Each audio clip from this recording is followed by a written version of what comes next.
নগর ভবনে বিক্ষোভ, বিকেলে অংশ নিয়ে নতুন কর্মসূচি দেবেন ইশরাক। বিএনপি নেতা ইশরাক হোসেনকে ঢাকা দক্ষিণ সিটি কর্পোরেশনের মেয়র পদে দায়িত্ব বুঝিয়ে দেওয়ার দাবিতে আজ মঙ্গলবার নগর ভবন প্রাঙ্গণে অবস্থান নিয়ে বিক্ষোভ করছেন তার সমর্থকেরা। ঢাকাবাসী ব্যানারে সকাল 10:30 থেকে নগর ভবন প্রাঙ্গণে এই কর্মসূচি শুরু হয়। কর্পোরেশনের কর্মচারীরাও এতে অংশ নিয়েছেন। বেলা 3টার দিকে নগর ভবনে এসে নতুন কর্মসূচি ঘোষণা করবেন ইশরাক হোসেন। বিক্ষোভকারীরা বলছেন, আদালতের রায়ের পরও ইশরাক হোসেনকে শপথ না পড়ানোর কারণে পরিষ্কার হলো যে অন্তর্বর্তী সরকার আসলে নিরপেক্ষ নয়। তবে দাবি আদায় না হওয়া পর্যন্ত তারা অবস্থান কর্মসূচি চালিয়ে যাবেন। নগর ভবনের মূল ফটকে 15 মে থেকে তালা ঝুলিয়ে দিয়েছেন বিক্ষোভকারীরা। এতে বন্ধ হয়ে আছে কর্পোরেশনের সব ধরনের দৈনন্দিন সেবা কার্যক্রম। হোল্ডিং ট্যাক্স, ট্রেড লাইসেন্স, জন্ম নিবন্ধন সহ বিভিন্ন কাজে আসা নাগরিকেরা ফিরে যাচ্ছেন। কর্পোরেশনের এক কর্মচারী জানান, আমরা কাজ করতেই প্রস্তুত, কিন্তু যাকে জনগণ মেয়র বানিয়েছে তাকেই দায়িত্ব দেওয়া হচ্ছে না। এ অবস্থায় আমরা চুপ করে বসে থাকতে পারি না। বিক্ষোভে অংশ নেওয়া গেন্ডারিয়া এলাকার বাসিন্দা তোফাইল মিয়া বলেন, আদালতের নির্দেশনা অনুযায়ী ইশরাক হোসেনকে মেয়র ঘোষণা করা হয়েছে।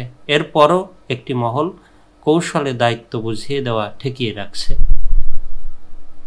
গতকাল নির্বাচন কমিশন জানিয়েছে, বিএনপি নেতা ইশরাক হোসেনকে মেয়র ঘোষণার বিষয়ে আদালতের পর্যবেক্ষণ ও নির্দেশনা হাতে পেলে সে অনুযায়ী তারা ব্যবস্থা নেবে।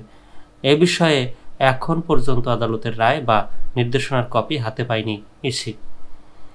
ঢাকা দক্ষিণ সিটির মেয়র পদে নির্বাচন হয় 2020 সালের 1 ফেব্রুয়ারি। সেই নির্বাচনে ব্যাপক অনিয়ম ও জালিয়াতির অভিযোগ ওঠে। নির্বাচনে বিএনপির প্রার্থী ছিলেন ইশরাক হোসেন। গত বছরের 5 আগস্ট গণ অভ্যুত্থানে আওয়ামী লীগ সরকারের পতনের পর মেয়র পদ থেকে শেখ ফজলে নূর তাপসকে অপসারণ করে সরকার। অন্যদিকে চলতি বছরের 27 মার্চ একটি নির্বাচনী ট্রাইব্যুনাল ইশরাক হোসেনকে গত সিটি নির্বাচনে বিজয়ী ঘোষণা করেন। এরপর ইশরাককে মেয়র ঘোষণা করে 27 এপ্রিল গেজেট প্রকাশ করে ইসি। ইশরাককে ঢাকা দক্ষিণ সিটি কর্পোরেশনের মেয়র ঘোষণা করে নির্বাচনী ট্রাইব্যুনালের রায় এবং ইসির গেজেটের কার্যক্রম স্থগিত চেয়ে রিট করেন সুপ্রিম কোর্টের আইনজীবী মোহাম্মদ মামুনুর রশিদ।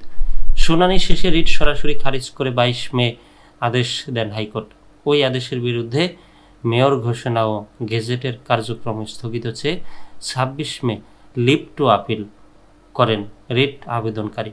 পরদিন আপিল বিভাগের চেম্বার আদালত লিভ টু আপিলটি আপিল বিভাগের নিয়মিত বেঞ্চে শুনানির জন্য পাঠান।